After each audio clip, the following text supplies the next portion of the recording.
Hi, so we're going to do the 2.2 activity. If this part in the application, that link doesn't show up nicely for you, it's because that little comma is there, in which case go ahead and find the activity link down there at the bottom. Might take a little bit to load, so just give it time to get the whole box loaded up.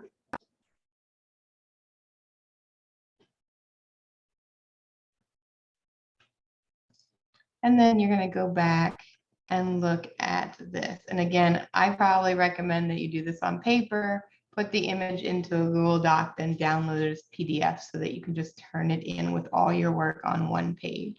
Okay. Click on Show Numbers, click on Same Range. Same range.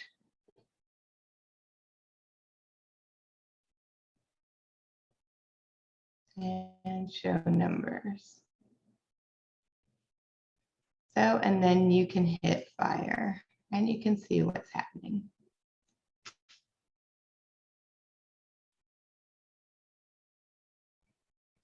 So those guys were all launched, expecting them to get the same range. So you do make sure you write down from the Canvas lesson or the live session what range means. Notice the red one has a theta of 20 degrees, where the purple one has a much higher theta at 60. So it's being shot further up into the air. So since it's being shot like that, it has a higher maximum height. Okay. But notice what's different. Look at the V naughts. And remember, V naughts are your initial velocity. They were all shot at a different velocity. So you're not exactly comparing apples to apples. We're comparing ranges to ranges.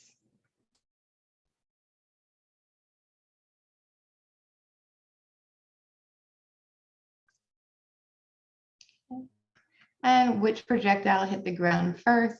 You can go ahead and look at that one. It is the one with the lower angle. That 60 took a long time. Which projectile had the greatest horizontal velocity? So V naught in the X or velocity initial in the X. So make sure that you are looking at the correct graph for whichever one is asking at that moment. So velocity naught or velocity initial in the X. You would use that one to answer that question. Okay. They all have a horizontal displacement of blank meters, so that's the range. So go on here and use the graph at the bottom on the x-axis to have their range, since they all went the same x distance.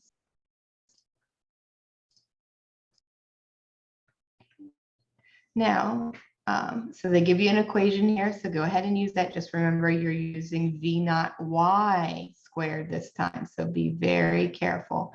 And they're using gravity of 9.81. I cannot tell you this enough. Some labs have 9.80, some labs have 9.81, some have 10. Whatever it tells you for that particular assignment, use that one, because there is enough details that it's going to throw off your final answer if you do not pay attention to that. Okay, make sure you're showing your work for each one of those, finding that maximum height. Okay. And again, where did they hit it? We saw they hit it at different times. Which one had the greatest initial velocity? So that's just a V naught. Okay, which it shows you down here. It's a V naught, not in the X or Y direction, just in the naught direction. Okay. Now in this lab, you're going to do the same thing, but you're going to click on same initial speed, and then you are going to reset.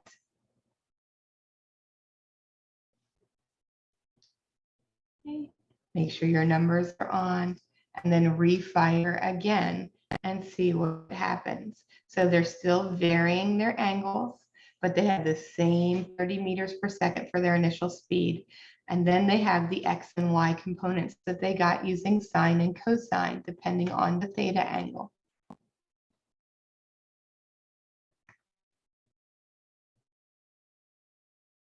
So now you can look and see what's going to be happening with those ranges.